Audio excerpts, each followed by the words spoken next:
Welcome to Dangerous Policy. I'm Charlene. I'm Crispin. And Dangerous Policy is a platform aimed at intelligent people where we discuss important issues facing life and society.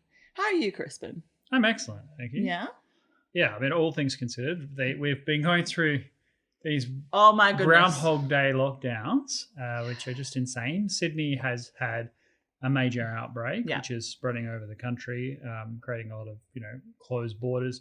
It's very strange for us in Australia because within the Constitution, it's been questionable whether or not, states can actually close their borders. That the High Court judged that they can for public health reasons, but it's never happened before in Australia's history. Yeah, it is so weird. It's really strange because we got the new Delta variant coming to Australia, and then the states were starting to shut down. Like one state after the other, and we're like, what is going on? So although it's probably been fewer videos from our perspective because we do this all the time, like it's actually been a few weeks since we've actually sat down and done a week in review because of all these new restrictions and like mask wearing and Yes. On a positive note, I got my first jab. Yay! How'd you feel? How was the experience of getting? Well, it felt like a disaster film, actually, because it was an industrial scale injection program. Like they just had us coming through hundreds at a time. You go gradually move to the front of the queue. You would get checked in and everything. A nurse would jab you, send you straight out. It was a very, inspired kind of process. Like it was very quick, but. I tell you, it was you could have filmed that and just used it as beeline footage for any kind of horror film, zombie apocalypse movie, because it was just heaps of people lining up and getting stabbed in the arm and moving along. It was like the Chernobyl television series I saw where they just grab everyone and do something. That kind of collectivized effort. Through the implementation of a government program is not something I have seen outside of authoritarian countries before. Yeah. So that was a new experience here in Australia. But no, the injection went fine. I felt no symptoms. Next one is in a couple more weeks. Yeah. Yeah, and that was Pfizer. And you go juice box at the end. So, I mean, I was all there for the juice box. Yes. yes. I was trying to reduce the sugar, so I just carried out. This is my sugar-free Red Bull, which... The colour is worse, but the taste is, I actually think it's better than the regular Red Bull. It doesn't have that sort of sticky taste on your teeth, so I like that. Yeah. What about you? How have you been? How have I been? Well, like, we never actually discussed this, but, like, I'm now part of the public sector in a way, and it's interesting. I've reflected on the videos that you've... We're swapped out, yes. Yeah, we have swapped out. Like, you've just come run rogue and do your poker thing, whereas I'm going to be, like, a very contributive official. And my goodness, there's just some things that has really struck out to me, just in general, right? It's just, like, how much utopia there is. So there's a ABC television program called Utopia. Australian ABC, not the American ABC. Oh, yes, there's two different. Yeah, Australian ABC. And it really highlights, I guess, things that are just very unique to the public sector, things that you would not see, like discussions that would never be had. So they're the Australia's building nation building Australia. And they're just so... focused on like all these little things that don't matter but are quite, it's just astounding. I was like, goodness. And there were some days at work where I'm kind of like, well, am I part of utopia right now? Yes. So there are, because of all the governance structures, right? Because you're reporting to this and that, and then all these processes happen and then things get convoluted and you really understand what it means to become a public servant. And there are some great satirization of it. So Utopia, the same people who created Holy Men, where they basically act as senior government officials. There's, of course, Yes Minister and Yes Prime Minister from the 1980s. Now, in the 1980s, when Yes Minister came out, this was a famous television show. I'll introduce it to you after this. It's this short segment, so it won't take much time.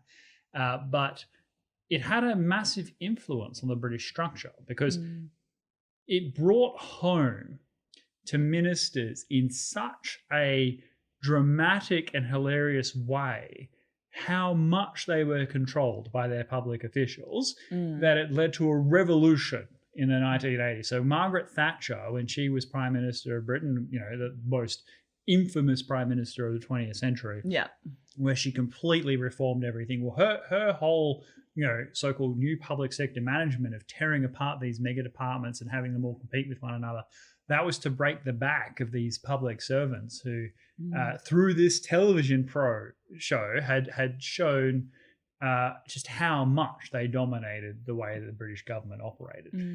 So these shows can have a real impact, and that's why public servants, senior public servants in particular, do fear them. So when Hollow Men, which was made by the same people as Utopia, came out, a lot of senior public officials really disliked it. It cut very close to the bone, and they were worried as to what response might come, because if the public sees this, if this is seen as a genuine window into the way public officials operate, then the public could get behind some major reform. And if the public and the politicians are on the same size, then the public officials don't have much of a chance. Oh, there was just one episode that makes me laugh so much, was how they wanted to build a park. Well, they just announced it. It's like, let's build a park, and then a garden, and they had like right next to this apartment block they were building, and they're like, there's no space. It's like, oh, there's one 5 Ks away. We need to go investigate. And they go there to go screen the place. They're like, why do you want to come here? Like, you can't grow stuff. It's like, oh, what if we do this? You can't. And then you have to do like a report, and then another report, and another report. It's amazing. I'm just like, wow. But at the same day, like, everybody that I worked with, like, are there for the common good. Like, we are not there like Utopia. It's a satire, of course. But there's just certain quirks of like, makes me. Well, in the space of 18 months, we've come full circle on public service in Australia. So when the pandemic first hit, even the conservative media, even the most private sector, like, driven people who for years had been complaining about bloated bureaucracy, public servants on the public purse, do nothing government officials with their 2-hour lunch breaks and so on, they all shut up. And the Conservative government in Australia came out and praised just how lucky Australia was to have such dedicated and effective public servants in the way in which we just crushed the pandemic. And that held up for a good year. Like, people all of a sudden looked at public servants through a different lens as people who were, dedicated, selfless servants who are willing to work long hours when everyone else is sort of stuck in lockdown to make sure that everybody's safe and that we pull through this pandemic and that the economy recovers and all of that, until the vaccine rollout. When the vaccine rollout just became in, we've had former Prime Minister already come out publicly and say, and although I have many disagreements with this guy on many issues, this one I have to agree with, that this has been the greatest failure of public administration in Australia's modern history, right? We are at the back of the pack in terms of vaccine rollout. Yes, there are supply issues, but they should have been foreseen. There were clear evidential roadblocks. I would have thought there'd be some sort of projections made. Well, I mean, they have one job, right? Yeah. Like, the greatest national priority is to make sure that the society is vaccinated because we are the country with the least amount of natural immunity. I think because we just became complacent, right? Like, they're like, oh, there's no rush. Like, it's fine. Like, even if if the last country to be vaccinated, that's okay because we have no COVID here. Then we realized that this COVID kept mutating, and now we have Delta, and now I've realized, oh, damn, like, what are we going to do now? It was folly to think that. I mean, in many ways. The thing is, right, government moves so slow. Like, this is very fast for government to move. Like, I don't think they're used to this pace. And I think that's where it fell apart. Yes, that's true. I mean, I remember, because I was still in government when the pandemic hit. And for the first time, we didn't have to go through like 2 years of approval processes for things. Like, we were just told to take the money and make things happen. And at least in my world, the money was directed to people that were able to make things happen. These are, people who are just skilled in that way. And thus the public had a newfound respect because the government was doing something at a speed that only the private sector was thought to be able to do, and yet was doing it at least as well. There are so much risk aversion in the public sector because of the public accountability. Let's say you're given $1 million, right, which is many years' salary, many years' salary, to do something. Now that $1 million isn't that much money in the context of government, right? But $1 million is $1 million. And if you are found to have invested it in a way where it doesn't work out, you can be considered a total failure for that. You could be accused of squandering taxpayer money, bring the government to disrepute, cause ministers to lose their offices. And so the great incentive is to do nothing, okay? Where if you do nothing, well, at least you're not going to be on the front page, right? Like the journalists don't write about do nothing bureaucrats. They write about public waste and public malfeasance. But in the private sector, let's say you're a part of a huge company that makes billions a year and you burn $1 million on something and it doesn't work. No one cares, right? As long as the money was spent logically, that people thought that there was a good chance to get a return. And let's say you spend $10 million on 10 different projects and 6 of them work really well and 4 of them don't. Nobody cares. People will look at that as an overall success, right? Whereas in the public sector, that's not the case. People look at things discreetly, and thus that's why you need to go through ridiculous tender processes. Okay, we want to get this review. It's going to cost $200,000. We're going to get 15 different people to give us a proposal. We're going to go through a tender evaluation process. Now, some of this makes sense because you don't want to be cheating with public money. You don't want people who have conflicts of interest or profit from particular contracts to exploit their public position to enrich themselves and their friends. So that degree of probity makes sense. Whereas in the private sector, it's more about the bottom line. People are more likely to cut those corners.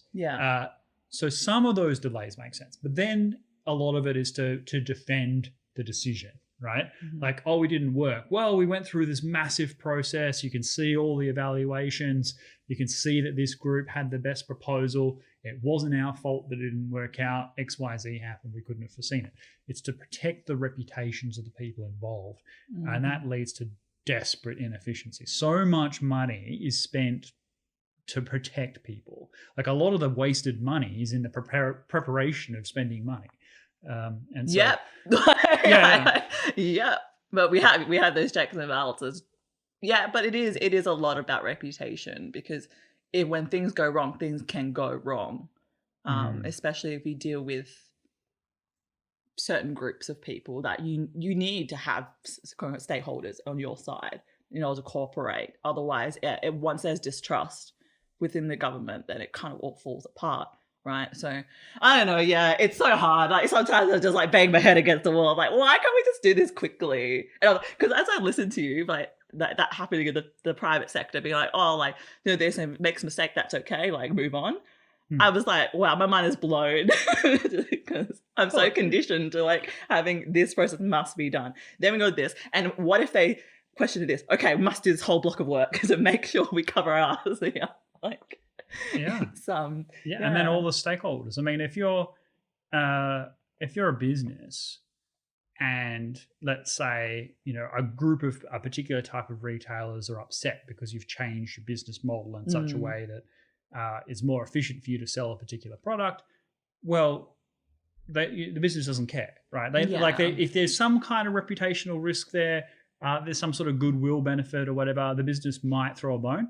But like generally speaking, they're going to go with whatever's the most profitable option. Whereas in the government, you have a range of stakeholders. If you upset a large chunk of stakeholders, that's communities, that's politics, that's society.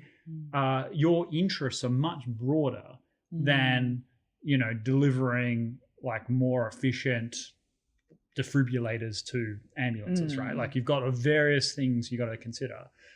And that can really impact the way you do things. But in order to go out there and consult and find all of that information, that takes time. That takes, to anticipate how people are going to react to things. Yeah. Whereas, private sector is much more about asking forgiveness than permission. That's for sure. So, and also just the first thing, and I've mentioned this before, the first thing I was ever told when entering the public service by a departmental secretary, they said, in Crispin, in the private sector, you can do anything in the world, anything you like, unless there is a law that says you can't do that thing, okay? In the public sector, you can't do anything. You're empowered to do nothing unless you can cite a piece of legislation that says you can do it, okay? And that is the difference between the public and private sector mindset. It's not you're not coming from a position of empowerment. And there's nothing sadder than watching these bright young people who come through university. I mean, every single year it's the same group of grads, right? Who are beady-eyed and thinking about the policy change that they're going to imprint to change the world for the better, and then they get into the reality of the public sector, and so many either drop out or just psychologically collapse. So they're being crushed under the weight of bureaucracy and the way things really work. And well, it actually made me also reflect on like my role, like my mindset in terms of like my job versus my life. Like I think a lot of people try to put all their purpose in the work that they do rather than look at their life holistically. So like, yeah, initially I was that grad that was beady-eyed and like, oh my God, I'm going to make so much change working for government, it's being part of something that's so contributive. And then realize that, yeah, the bureaucracy, there's a lot of things that need to go up the chain in order for things to happen. And it kind of goes like this. And then sometimes just like, okay, it's not priority right now. This is the priority. You just move.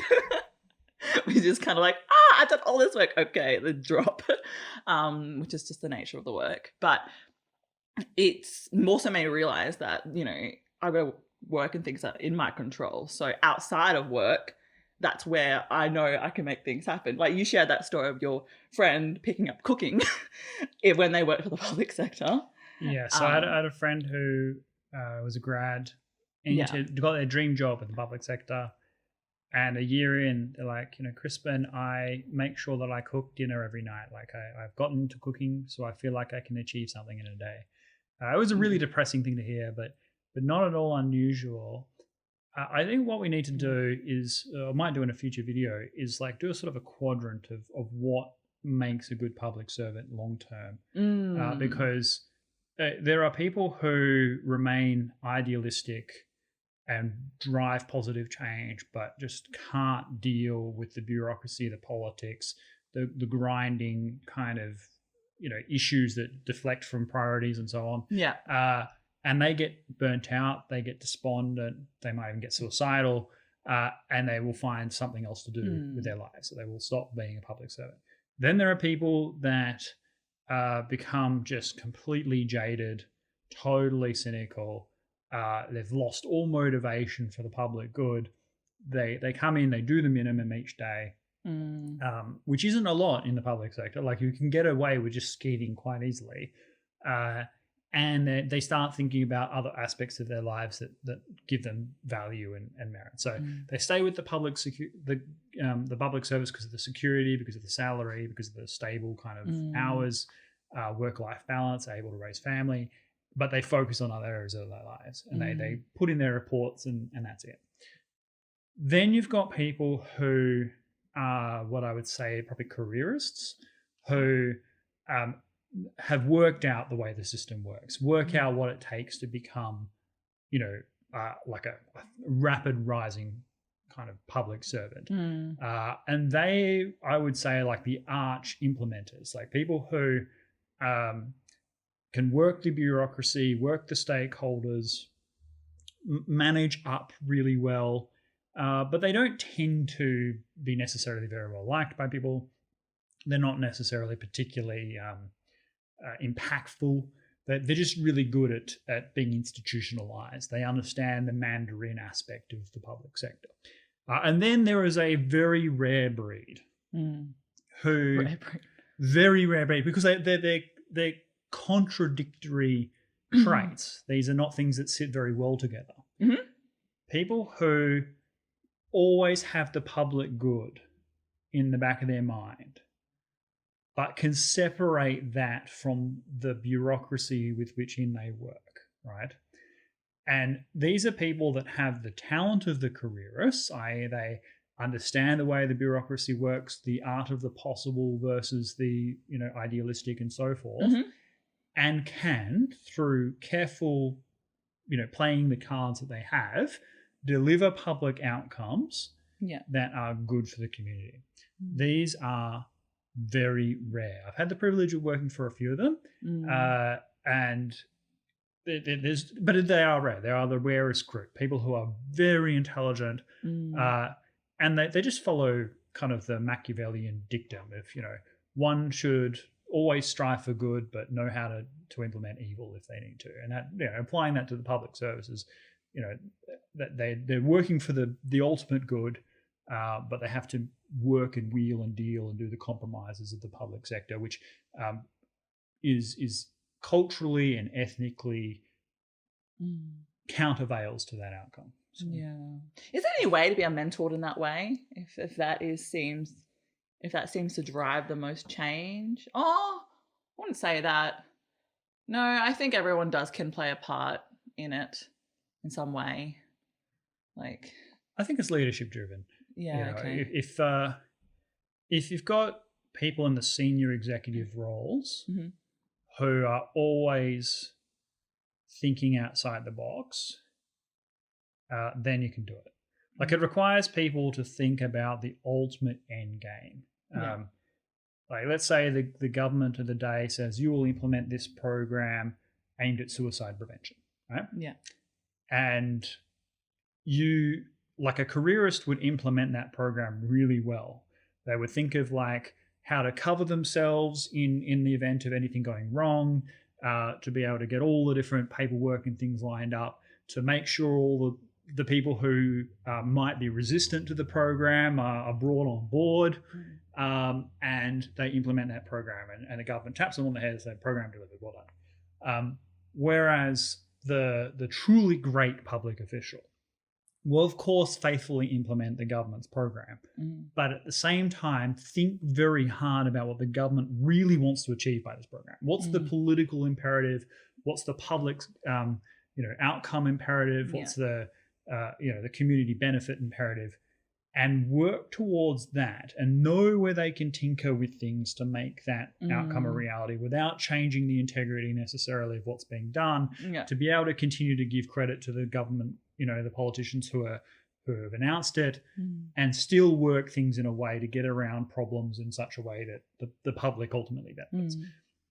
That's a very complicated set of skills and requires someone to have not lost the same idealism they came into with when they were a graduate, but after decades of bureaucracy, still being able to work with that bureaucracy and have that drive and motivation. It's just a rare talent, and it really is the thing that separates the public servant from the CEO, the public sector, the private sector kind of enterprising types.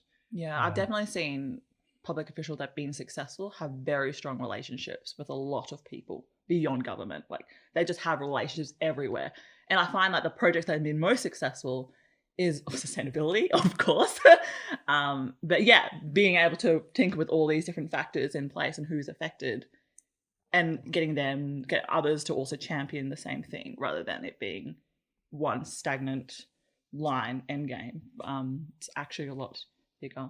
Enough about work. It's the weekend. Well, sure. I'll just provide one little tidbit of advice to all the budding public servants out there.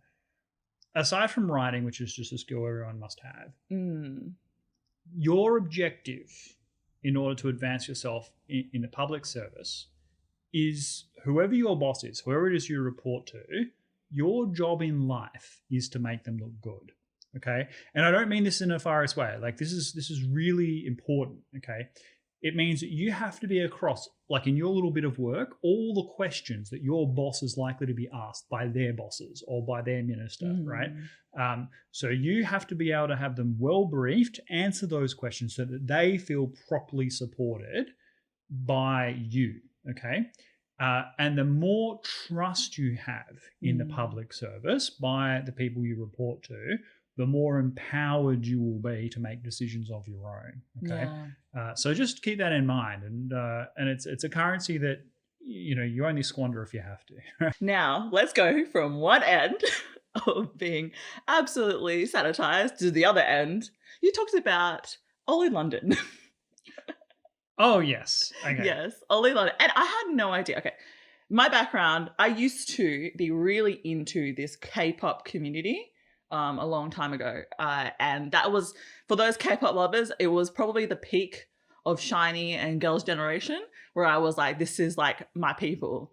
And then I kind of fell out of love with it just because I saw it affect, the aesthetics affected who I felt I was. Like I wanted to become them in terms of like the way they looked, to how they danced, how talented they were. I just felt less and less worthy in full respect. So I kind of like, okay, I've just got to remove myself. Like it's just not for me, because there's a lot of pressure into looking a certain way, being a certain body weight, being white, having the big eyes, all these kind of different aesthetics. How many white K-pop stars are there? They're all white. Like they're all I mean. Oh, you mean Asian white? Asian not like white. Yeah, no, Asian white. There are different types of white people. Yeah. Yeah, Asian white, like as white as you can try to get yourself. Like they bleach their skin. There's all these products, and I'm not even joking. Like that is a thing. I know you're right. So for those that aren't familiar, I did a segment a week ago on Ollie London, who is someone that has transitioned. So you know how people go through sex transitions and things like that. Yeah, has transitioned from being white British. Yeah. To Korean, and they've had 18 operations to do it. Yeah. And they have, calling themselves transracial, and they want to be treated as Korean. I think Jamin, is the name that is adopted. So that's what we're talking about here. Yeah, for sure. 100% know the audience knows who these K-pop stars are. Like BTS is one of the biggest K-pop groups. Like they have basically.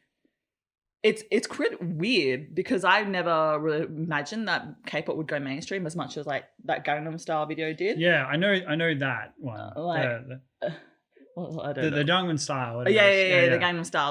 But BTS is like that, but on steroids. Like they are mainstream now. They are like on the line of Justin Bieber and all those main people that are on. So, and it's incredible. So they're basically hailed as like, and they should be. I mean, their music is quite good, but.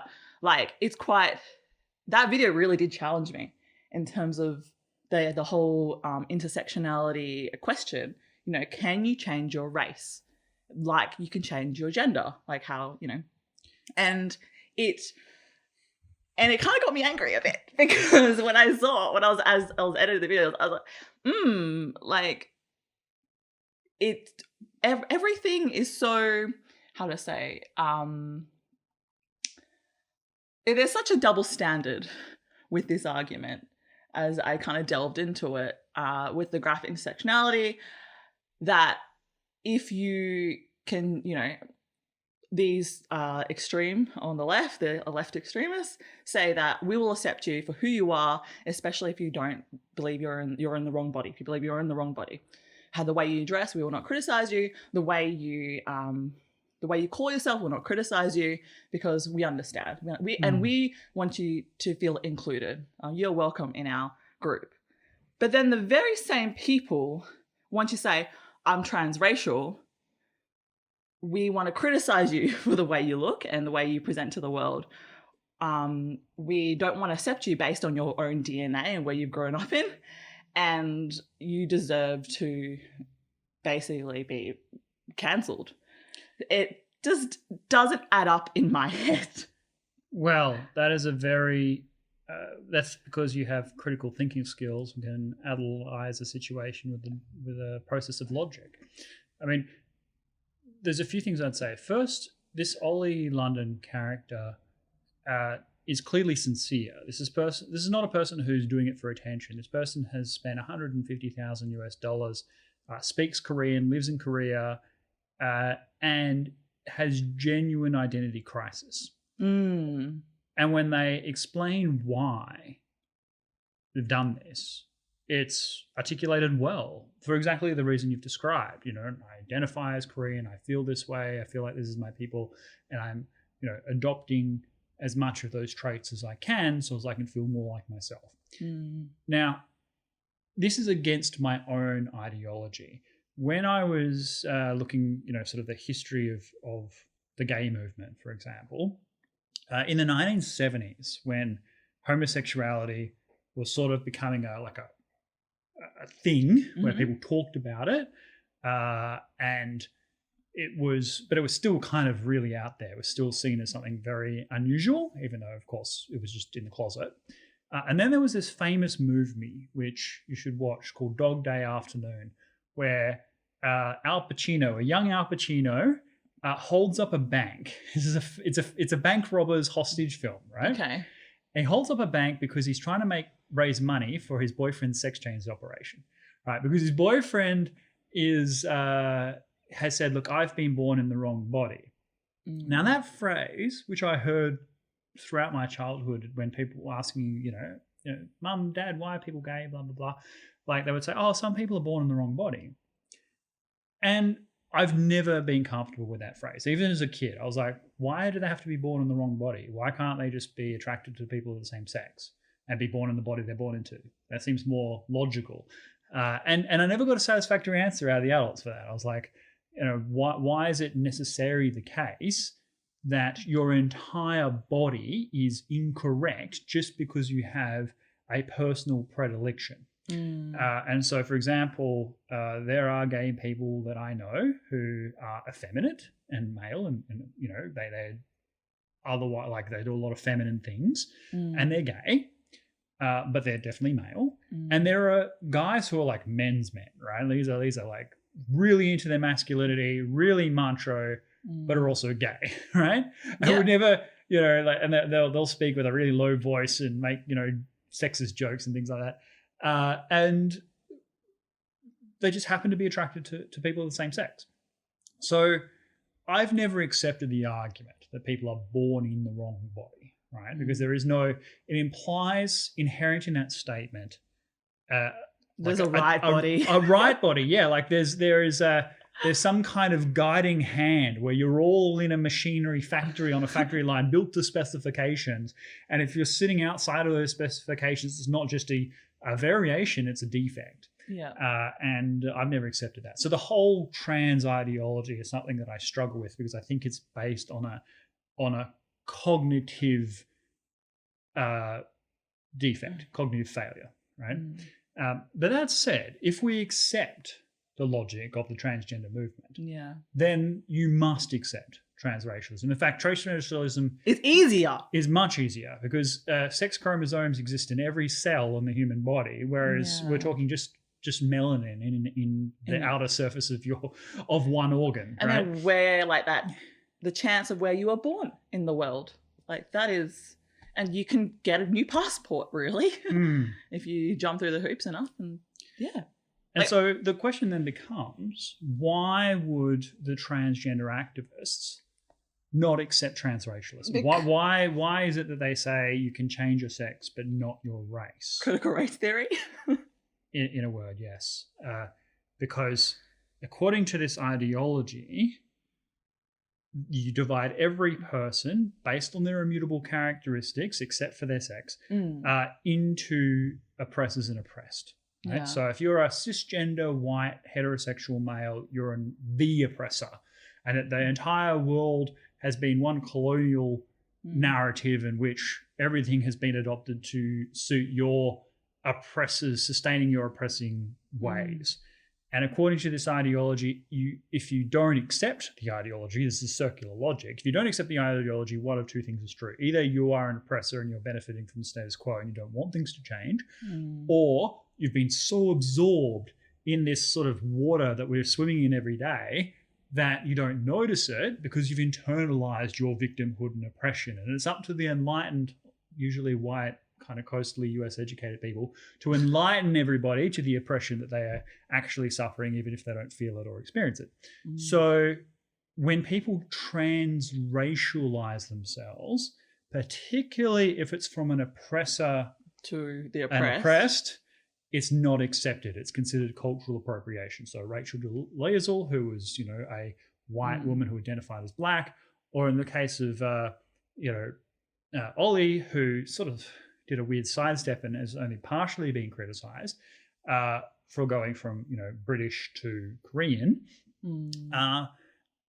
that if they accept that logic, then their entire critical race intersectionality narrative dissolves. Oh, absolutely. And what I'm looking forward to is when someone who is racially black or some kind of oppressed group decides to be transracial and becomes sort of a white person, and how the transgender lobby would react to that change. Because if someone's going from an oppressed group to an oppressor group, then they might be cheered on as stunning and brave. I actually think that if it had started out that way, if the whole transracial thing started out with people who are black going to white rather than the other way around, we might have had a different approach. I think it's already kind of happening.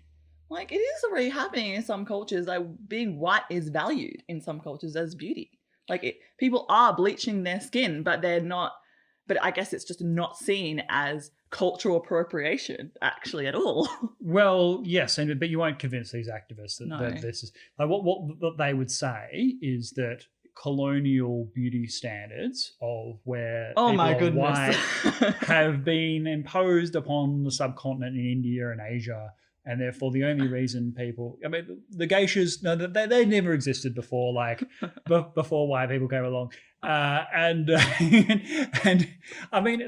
It's insane. It's just insane. But going by the internal logic of the argument, there is nothing wrong with what Ollie Jimin, his name, has done. Okay, it makes perfect sense, and they have articulated and defended themselves well on that basis. So, and what made me really shocked, I guess, looking at these two stories, these two people, is just how society has reacted so much differently. It's kind of funny looking back at the tweets and just the commentary around Rachel, is that people are way nicer. Like, they kind of gave her the benefit of the doubt that she just doesn't know, and really wanted to help her. Whereas nowadays it's kind of black and white. Like, it's very much no. No pun intended. No, yeah, no pun intended. But it's very much like no. It's either or kind of. There is no room for discussion. Like, it was just bizarre, I guess, and it's kind of a reflection of where we're heading towards. Is that we're heading towards a society where it's becoming more divided. There's less conversations to be had, and people who want to come up with challenging ideas are basically drowned out and dehumanized in such a way that, I don't know, it's very dark. The more I think about it. Yes, I mean, I'm perhaps I'll curse myself for this, but I think I'm a bit more optimistic than that. Because the reason why these people are so visceral towards Ollie is that what Ollie has done is exactly as you observed, is completely logical. Now, if they accept that argument, then they have to contend with the dissolving of their critical race and narrative. So they can't do that. So their response, their visceral personal attacks have been not based in the logic of the argument, but based in I can't accept you saying this, right? Yeah. Because it's heresy, and I can't afford for Galileo to point the fact that we are actually revolving around the sun and not the other way around. I don't know. I just think language has become so much more violent. but this is positive. This is actually a positive step, because there are plenty of people on the left, people who are supporters of the transgender kind of lobby, who support Ollie and say, yes, this is logical. This is a logical extension. And so there's an internal conflict among that group, which I actually think is very good for us, because it means that, there's people, there are people starting to think. Well, there are people that have critical thinking skills, right? Who support transgenderism and then is forced to confront the logic of what they're trying to propose. But also, it just means that when people are left with nothing but how they feel about a subject, their identity is tied to a particular political ideology. And that ideology has just dissolved in front of them. Then ultimately there is room for truth to prevail. That it actually took. I wouldn't go so far as to say this is a turning point. You can always kind of overblow a particular event, but I do think cases like Ollie's, where people have, through sheer sincerity, imposed enormous costs upon themselves to do something, which I think is, illogical, but within the context of their own ideology is consistent. There is method to the madness, does reveal some inner truths about the way in which we all are. And I hope that as a consequence of that, we will start to see a shift, that people will start to wake up from this. And also on a grassroots level, people are pushing back against critical race theory and so on. Like previously, people were just too afraid to speak out. Like they'd be worried about their jobs, if they're putting to... or just get yelled at, be like, you need to educate yourself. Yeah, your whiteness, your privilege, or whatever. And I'm apparently an oppressor now, so... Well, yeah, Asians... feel oppressed. Asians lost their oppressed status in the CRT intersectional ideology the moment it was revealed that Asians earn more than white people on average in the United States. Asians earn more than anybody else, in fact. And the reason for that is very high work ethic and high levels of intelligence. Oh, you don't think it's the colour of my skin and the colour of my hair and my eyes? No, it's your colonial history. You know how the Malaysians conquered the world and established colonies in Southeast Asia, and how we all speak Malaysian because of their cultural dominance. That's why. Yeah, I thought so. But actually what really stood out to me in that video as well is just, like, use me as an example. And I loved that picture. Oh my goodness. So how actually it is unique to Western culture is that we don't associate the way we look to the country we're born in. Like in terms of, I can be Australian and yes, I'm Australian and it doesn't seem strange. And then I could also be British as well and American, and people wouldn't do a double take and they'll just accept me for who I am. And yet in Eastern countries, it doesn't work like that. If you are born in China as a quote unquote white person, you are still classified as a foreigner. People will still call you a foreigner. White Gordon is what they'll say. They'll say what? Ghost. Ghost man. That's cute. I like that. So, yeah. I mean, it can say me in like nasty ways, but yeah. White people are ghosts. Okay. So there are negative derivations. Yeah, there are negative connotations to that. Well, if they insult you, you can just call yourself a poltergeist and punch them in the face. A poltergeist? A poltergeist. It's a form of ghost that can interact with objects. So when you see those movies that like all the drawers and doors are closing stuff? Yeah, that's a poltergeist. A poltergeist is a ghost that can interact with the real world, right? So you're just like, I'm a poltergeist, yeah, and then punch it. Anyway. Yeah. That's... But it's really fascinating. It is really fascinating that it is something unique to Western culture. You wouldn't see that in Asian countries. And I guess you commented it's been the dominant society, but is that really it? Is that really the reason? Well, first of all, I too love that image. I kind of outdid myself there, so I'm sure we'll pop it up there. Yeah. You spent a lot of time on it. Who Mr. Calling as a surrogate of the Queen's English. I'm sure she would have made a better Duchess of Sussex than Meghan Markle. So what she's referring to is that if you are like someone who becomes British, like I said in the video, and you're of Asian descent, well, to become British, you don't go through a series of operations to look like an Anglo-Saxon. No. You get the citizenship, you get the passports, and you introduce yourself as British, and thereafter everyone will accept you as and British. you learn the language.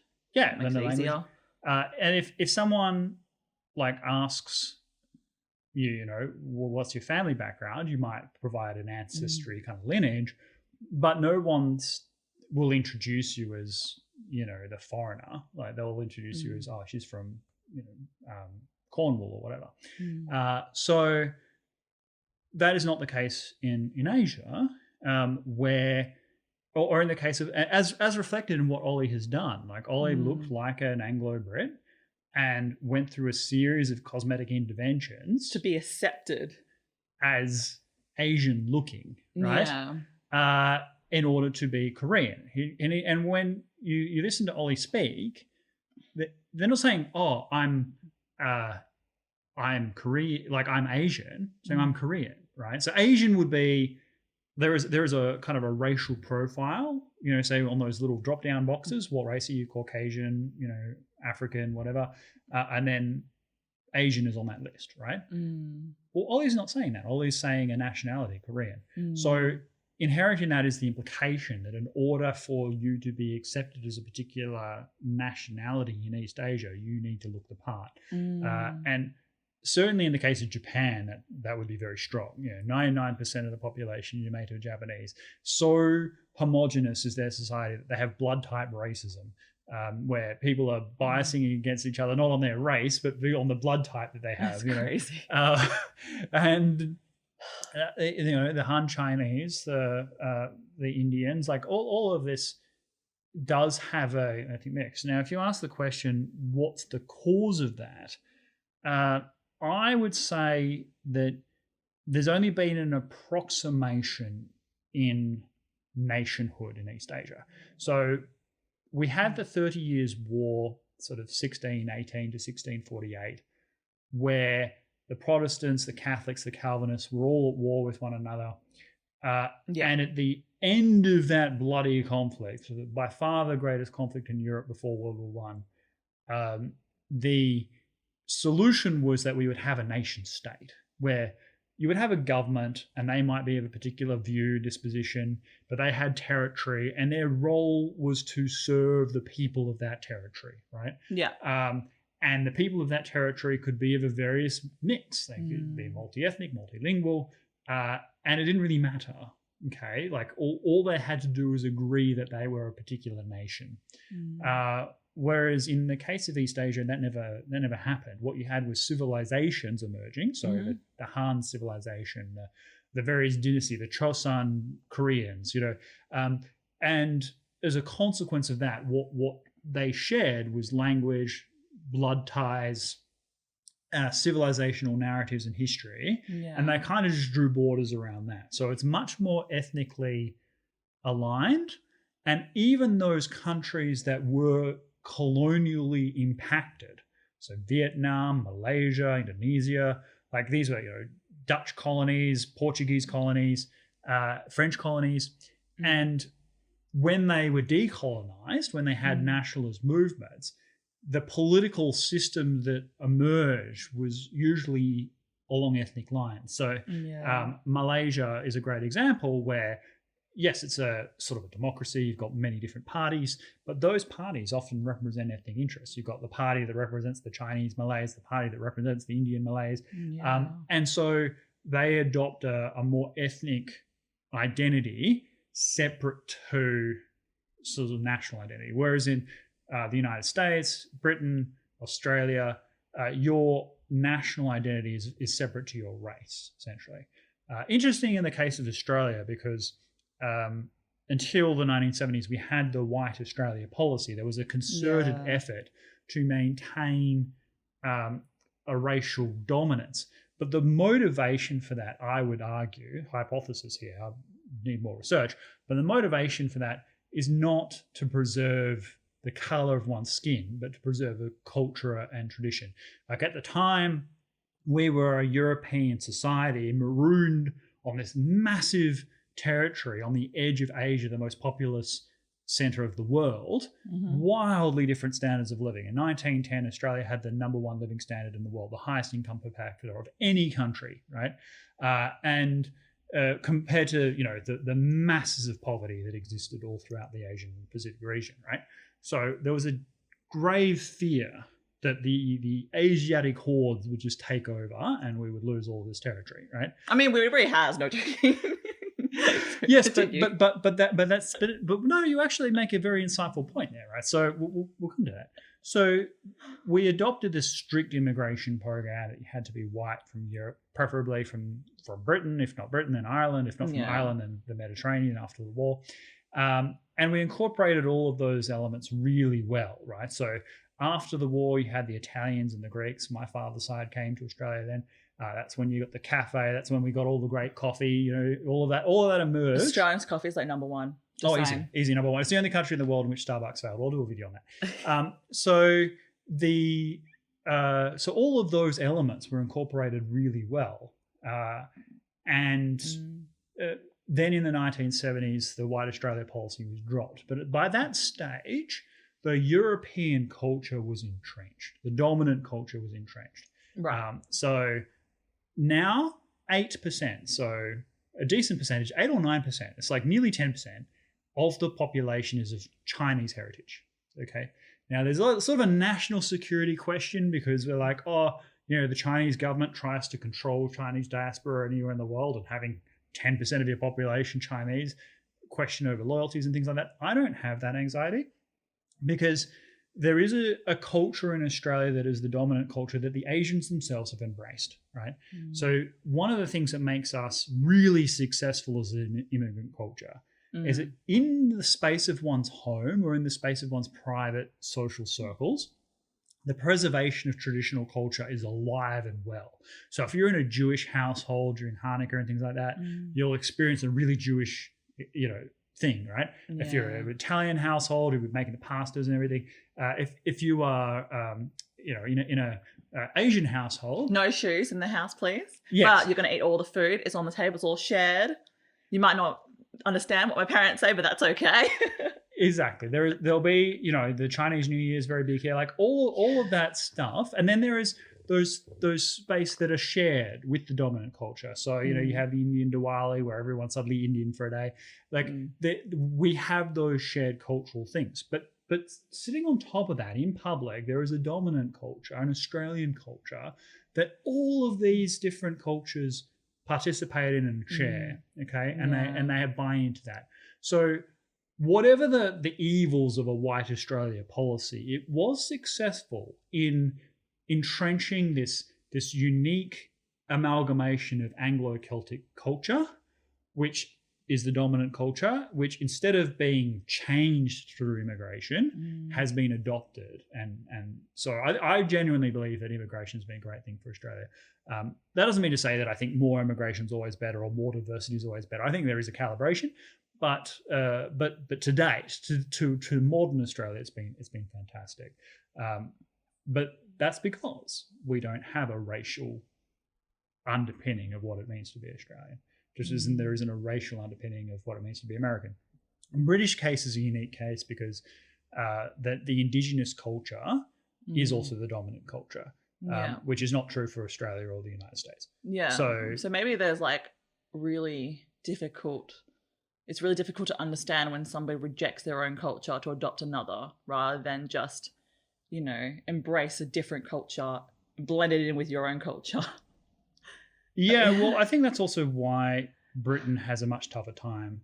I mean, in part because the sort of Islamic terrorism is much closer to their borders than it has been for us. Like we've only had 1 or 2 incidents, whereas they've had many, you know, Manchester bombings, knife crime, all of that sort of tragic stuff, everything that's happened in France. And like a lack of acceptance of British culture. A lot of people look down on the so-called gammon or the Little Englanders, which really upsets me because that's the Indigenous culture. What you're actually doing is bringing in colonial culture from other parts of the world. Whereas here in Australia, we've got a dominant culture that's entrenched, but we are flexible in that. None of us are the indigenous peoples, right? Except for the indigenous peoples. And so when something is added and adapted, it's not seen with the same kind of anxiety as it is probably in the UK. Also because we haven't had the violence. I think that's a big factor. Yeah. I want to wrap this up with something fun. I want to hear, how's the book going? What's going with your goals? And also about, that fat shaming video you did a couple months ago, how's that going? Okay, so when Charlene refers to fun, she doesn't necessarily mean collective fun. Oh, fun for me, definitely. Yeah, I mean... Okay, well, we'll start with the fat thing first. So we are now at the 3-month mark, and I have failed miserably, but the reason for that was there were a couple of trips in the 3-month period that really rallied. So the first month was amazing, worked perfectly well, was overshooting. And then I went to the WPT and I was, in holiday mode, and I was with lots of people I hadn't seen in a long time. So, and, first time we get to travel out of the state. So food was just in abundance, as was drinking. And also went camping with friends. And this is when we go camping, we're not thinking about food, we're just thinking about enjoying ourselves.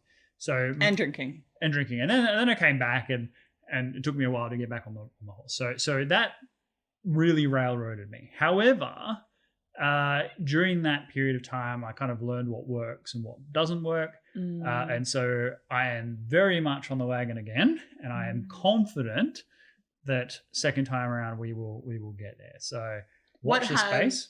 What have you learned about this experience in terms of, I guess, your habits towards food, your attitudes towards food? Well, environment is key. Environment is key. Yeah. Control your environment. So if you know you're going to be in a situation where food is like you're not particularly controlled with food, bring your own sort of healthy options and things so you can snack on those instead. Try to minimize those things in your calendar diary in the first place, of course. Any food that you have in your house, make sure you remove anything that's bad, so as that when you're getting like that urge, you don't just pick it up and eat it mindlessly. Yeah. Also, I'm someone that just will eat whatever's there. So portion sizes is like a huge thing for me. Yeah. I guess I was trained from a young age to eat whatever's ever on my plate, and so I just do. And I would never like leave food really normally, unless it was like a unique circumstance in a restaurant where it's just massive. And also like just making sure that I plan things ahead of time. Planning, yeah. Because otherwise it's if you just buy food when you're hungry, then your priorities are skewed, right? So not being sort of slave to my particular urge in that moment, but actually having thought about it ahead of time. And also being really laser focused on the goals, like laser focused, because it's just like the short term gain is so immediate and so seemingly innocuous, and the long term like gain is really tedious. It feels uncertain, like you don't know whether you're going to reach those goals or not. You don't realize how much things might be derailed if you let things slide. And also consistency is king, like just habit. Consistency and habit. So yeah, but look, I'm confident that, like as I said, 3 months of learning, and now another 3 months of getting there. But I have no excuses. Like I should have done it in those 3 months. I will do it in these 3 months. Yeah. No, I only wanted to ask you that to highlight a point that in no place fun of where it is meant to be fun. It's fun. I wanted to highlight in like all those tips. Nowhere did you say fat shaming really helped me. Oh no, look, fat shaming is important. Like if it wasn't, no. I mean, I say this, but you didn't say it. Like you didn't actually say like, and also the people who told me I really should lose weight. No, but your question didn't reflect that, right? Like, but I just wanted to see whether it was coming up in front of mine. I feel like this has been a Nah. Yeah. Nah. Yeah, because If it was super important, you would have said it first, or even in the top 3. No, because you weren't asking me what is my motivation to succeed. No, right? but it's part of it. No. It You were is saying, what have I part of it. learned over the last few months? Yeah, what have you learned? And what have I fat learned shaming about wasn't failure? part of it. Like, people's criticisms weren't part of it. No, because I'd already known that. It wasn't something I learned in the last 3 months. Like, I made a whole video about that. There's something I already knew. Like, I already knew about the fat shaming thing. Like, you asked me what I'd learned. It would have been particularly... But you know consistency is king. Yes, but it would have been really odd had I said I learned about fat shaming and the benefits thereof in the last 3 months. If I'd done a whole video about it a few months beforehand. But what I'm getting at is that I would have thought in the last 3 months it would have validated. I would have thought in the last 3 months it would validate that point. It does. Absolutely, it does. So who has fat shamed you in the last 3 months? Myself, absolutely. No one has come out and said, you're a fat bastard, blah blah blah. But that's what you encourage people to do in the last video. I do. I mean, I don't mean random people in the street or when it's places that are socially inappropriate or you're not doing it to put them down. You're doing it to remind them of like what they could be. I mean, I have no time for the fat phobic argument, right? Nobody is happier being overweight, right? Let's be clear about that. Everybody is happier, mental health, social health, living life when they're in their perfect weight range, with a high degree of physical like health and acumen and exercise.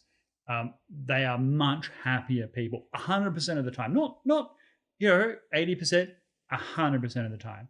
And beyond that, your actual health outcomes are huge. It's enormous the impact it has on the whole of society, on your immediate family. If you get diabetes, if you have heart disease, if you live a sedentary lifestyle and develop all kinds of depression and anxiety and struggles, like if you've got children and you're trying to keep up with them, like this is a catastrophe. And so everybody should be shamed, not in a way that demeans your value as a human being, but shows that you should be respecting yourself to live up to the value that you are intrinsically like worth, right? You are a good enough person to be living a healthy life, right? And that's why I get upset with myself if I don't achieve those goals. I look in the mirror and I'm like, you're an idiot. You deserve to be better than this, and you are better than this. And your choices that you are making where you fall short of these objectives is something that you should be ashamed of. And that's not in a way that makes me kind of closed off in a box and, under my covers, don't want to deal with it, but with a renewed determination to reach those goals in the future, to realize the person that as I see myself inside. So, and I say this to any other person, like, you should not be proud of being overweight, and it's not the rest of society's fault because they don't love you for being, obese. Like if you're not being approached in the street for how beautiful you are, when you are, 30 kilos overweight, that's because you should probably lose weight. Anyway. Yeah. Okay. Yeah, I was just more so looking the frame of it's not a strategy that people use every day of their lives of looking in the mirror and being like, you are ugly, you are fat, you're going to be better than this. Like it doesn't seem like a strategy. It seems like you should channel all that energy into, what kind of diets do I want to try at this time? I'll try this, I'll try that. This didn't work. That works a bit more. Okay. What are they doing with that? I want to join this exercise club. I want to meet new friends. Like it's a holistic thing. It's not this one single attitude of I need to be better. I need to fit in this BMI range as much as I can. Like there's just so many other things that people can focus on. And you have in these last 3 months, you focus on so many different things. I mean, yes, you probably wake up, but I really doubt you wake up in the mirror every day and be like, you are fat, you are ugly, you need to change. Like, do you really do that? Yes. If I mean, not like, no. If I have kept to the diet rigidly and my exercise regime the previous day, I wake up and I'm like, I'm working towards achieving my goal, so I don't feel that way. But if I have overeaten, if I have had too much to drink, if I promised myself I would do something but didn't do it, then I do have a strong critical voice in my head when I wake up the following day and be like, you're a disgrace, right? And this is, I don't have a problem with that. But I would agree with one point you made, is that it's not a strategy. It's not like when you go, okay, here is my goal and I need to make these changes to happen. That it's not a diet plan. Like, shame is not a diet plan. That's what I'm true, saying. right? Yeah. So it's not, and you shouldn't feel a sense of shame. Like I've just articulated, you shouldn't feel bad about yourself if you're working towards the goals. There's one thing that it's one thing to shame people who are not looking after themselves. But if someone is like overweight and is at the gym or is, eating a salad, or like they're clearly going through the process of making a lifestyle change to improve their lives, then that definitely shouldn't be shamed. That should be praised. That should be supported. That should be encouraged. You should get people involved and make that socially kind of, approved. Because even if someone, it's like as I think it might have been Roosevelt or someone once said, it's not a problem to be poor in life. It's a problem to not try and better your allotment. Now, economically, I think that's a questionable argument, but in terms of your physical health, I think it makes a lot of sense. There's nothing wrong with being in a place where you're unhealthy. It's a problem accepting that as the status quo. And so if you are working towards improving your physical health, even if you're not there yet, it's the process that needs to be praised. Yeah. And just to kind of round that point off, when we talk about stories, when we talk about movies and narrative and great things, the great stories aren't where someone starts off of being perfect and they continue to be perfect throughout the entire film, and then they're suddenly even more perfect at the end, and the only thing that was holding them back were all these other people that were less perfect than them who are envious or whatever. No. What makes a great story is that someone starts out in a terrible place in their lives, right? They're going through divorce. They're like, they're under a pile of trash that they live in, right? They've been fired from their job, not because of anything, but just because they've just done a terrible job. They're not washing their clothes properly. People who are just a mess, right? And because of a series of things that happen during the course of their story, they overcome their personal demons and challenges and emerge as a stronger, greater person at the end. That story arc, that hero's journey, that's the kind of story people like, right? Yeah. And you should like that too. You should see those things that are wrong with you right now that could be better, and you work on those things. And the process of working on those things, try again. My last few months was a failure. My next few months will be less of a failure.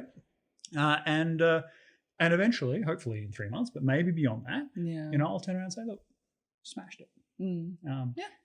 Fair enough. No, again, it's just, I'll definitely keep him accountable, guys. So I'm not backtracking on the fat shaming thing. Not backtracking on the fat shaming thing, but I'm glad you agree it's not a strategy. Yeah, and then I guess it gives me opportunity on my goals. So I've been learning Chinese. Yes. And I agree. The things I've learned in the last 3 months is consistency is king.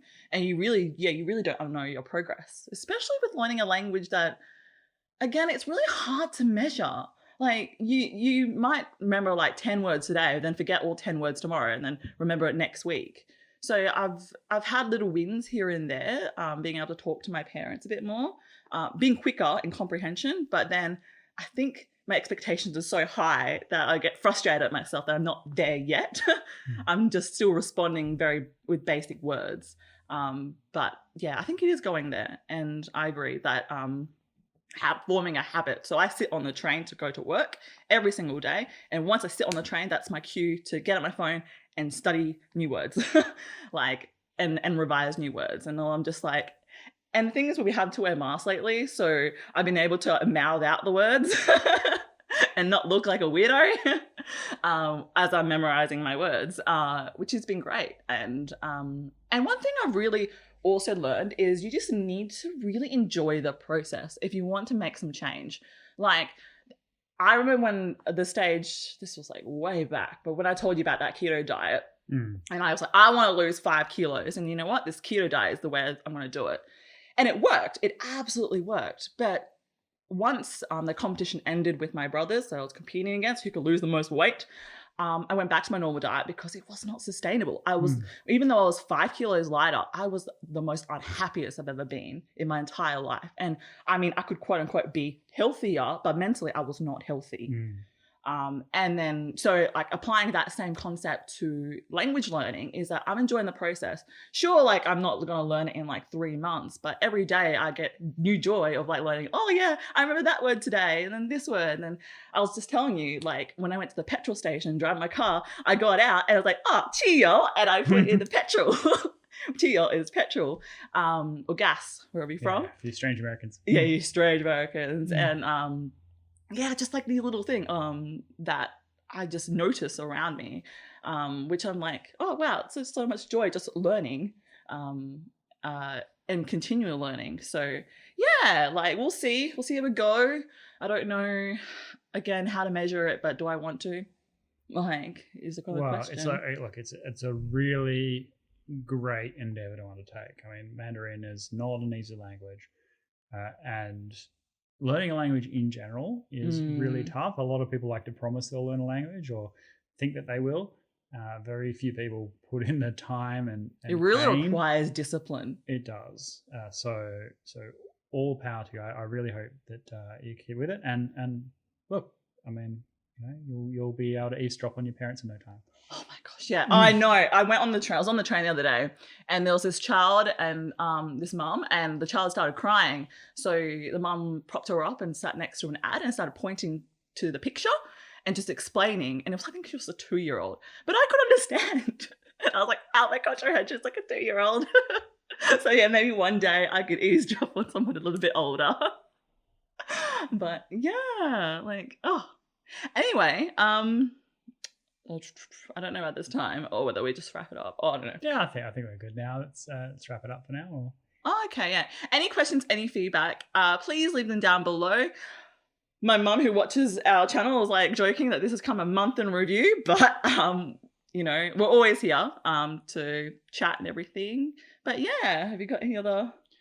So the next week, I mean, just for those people that have left a lot of comments on our nuclear Astrobites power plant video, we'll definitely hit that in our week in review next week, because we definitely want to talk about it. A lot of people left some great comments. There are other things I want to talk about with Lithuania and so on, so we'll address that in the next week in review. Yeah, solid point. All right, stay safe and ciao for now.